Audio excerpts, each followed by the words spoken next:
Olá, no Se Liga de hoje temos um convidado especial, um dos maiores pensadores da atualidade, educador, escritor de renome internacional. Estou falando do filósofo e doutor em educação, Mário Sérgio Cortella. E hoje nós vamos falar sobre o comportamento das pessoas no trânsito. Olá, Cortella, seja bem-vindo aqui ao programa Se Liga. Para mim é muito bom, Beth, será uma alegria imensa. Cortella, vou iniciar esse nosso bate-papo perguntando se o comportamento do condutor no trânsito é reflexo também de como ele vive no ambiente familiar e no trabalho. Nenhum e nenhuma de nós age sem alguma coisa por trás que nos impulsione, que nos leve a fazer aquilo. Ou seja, nós agimos por razões que a gente compreende sempre como corretas. Muitas vezes aquilo que a gente entende como certo, como correto, não o é.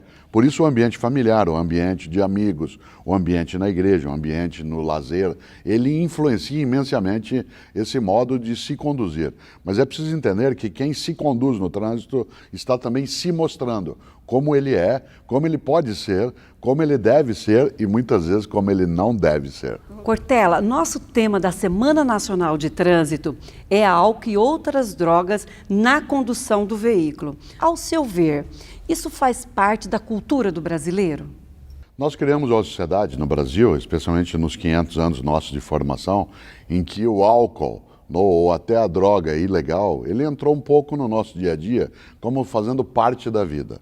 Mas isso precisa ser retirado, porque embora possa ser sim o álcool, até a droga ilegal, embora não goste, mas ainda assim pode ser uma escolha individual, essa escolha do indivíduo não pode prejudicar a comunidade. Essa escolha do indivíduo, que é uma questão da liberdade dele, não pode fraturar, a capacidade de vida de outras pessoas. E qualquer pessoa em sã consciência sabe que o consumo de qualquer substância que altere minha capacidade de uma decisão mais inteligente, mais precisa, mais competente, ela não deve de maneira alguma ser tomada se for afetar outras pessoas. Por isso, a cultura brasileira está aos poucos sim alterando esse modo de escolhas, isto é, que as pessoas em qualquer idade sejam capazes de fazer boas escolhas. À medida que a escolha será feita, que ela seja boa. E qual é a boa escolha? Aquela que protege a minha vida e a vida das outras pessoas. Se ameaçar, é uma má escolha.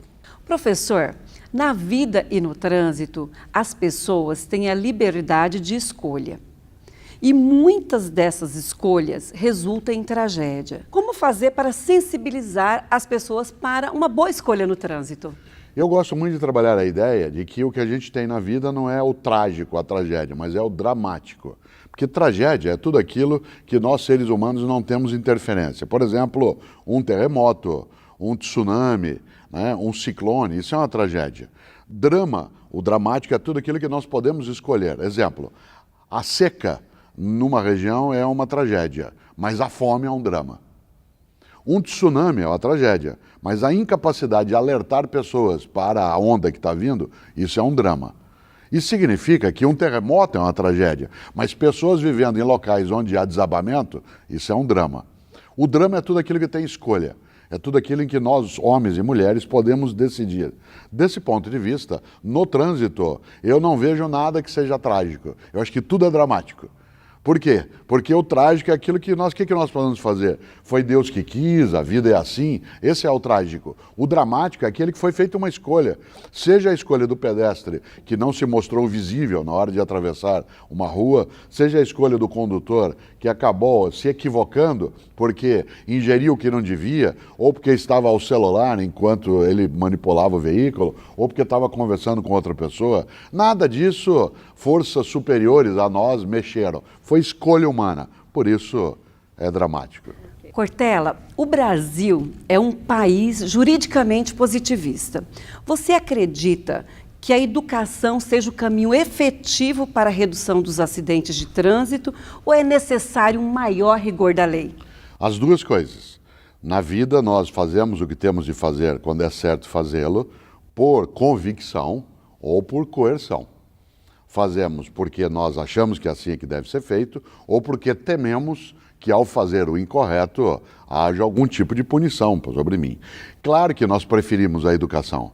É claro que nós preferimos o convencimento, inclusive porque quando a pessoa se convence, quando ela assume aquela ideia como positiva, ela acaba, sem dúvida, economizando até esforço, porque toda coerção, ela exige a capacidade de repressão. E isso tem um custo até para o poder público. Ademais, numa democracia, é muito melhor que as pessoas aceitem, né, porque acham aquilo adequado.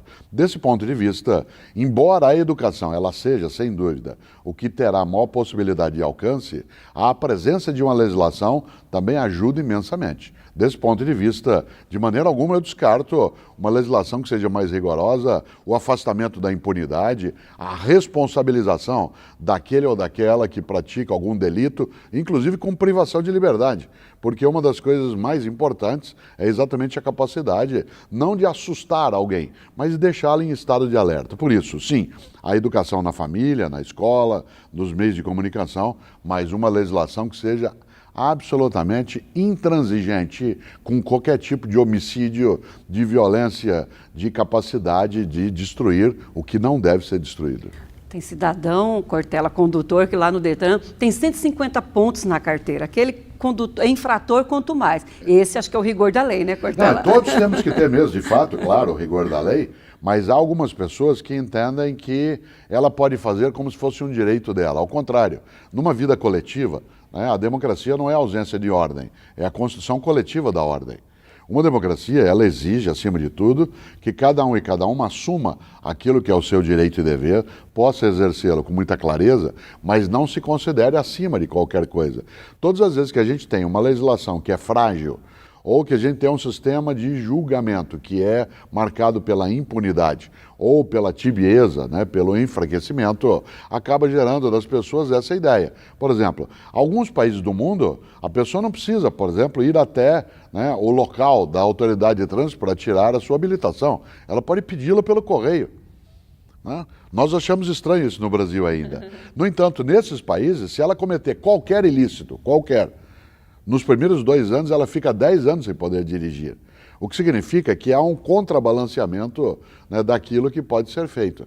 Nós estamos nos habituando cada vez mais a não imaginar que o mundo do trânsito é o terreno da impunidade. Ao contrário, né, a legislação em relação ao consumo de álcool, a capacidade de fazer com que haja uma detenção do cidadão que pratica o ilícito e, acima de tudo, a consideração de que, por exemplo, um atropelamento, uma morte no trânsito, que ela não é uma coisa da falta da vontade da pessoa, que é uma coisa que não é só culposa, mas ela é dolosa, isso é decisivo.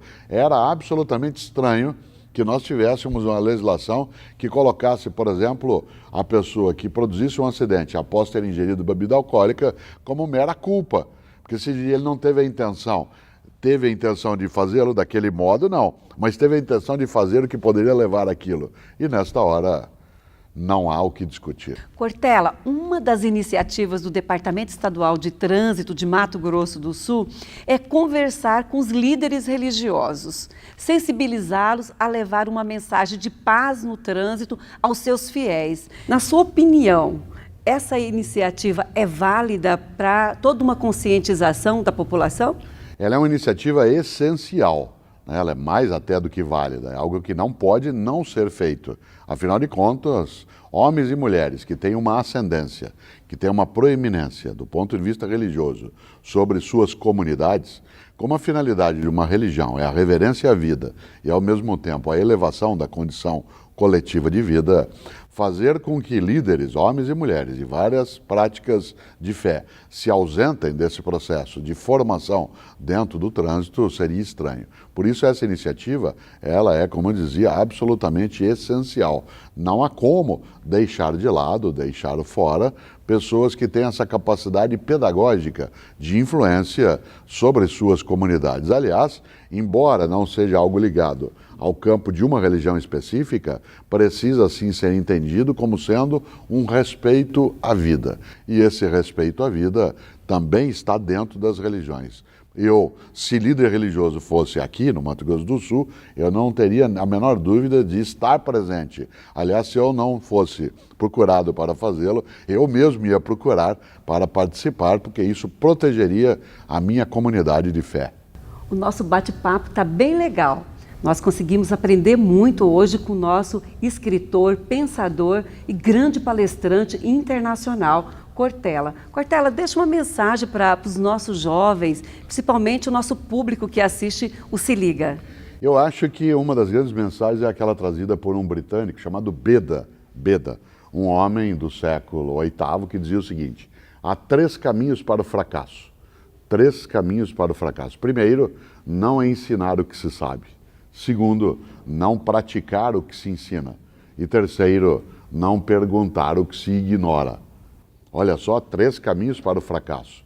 Não ensinar o que se sabe, não praticar o que se ensina e não perguntar o que se ignora. Se a gente inverte, fica melhor. Há 3 caminhos para o sucesso: é ensinar o que se sabe, praticar o que se ensina e perguntar o que se ignora. Aí vale. Aí a gente se liga nisso.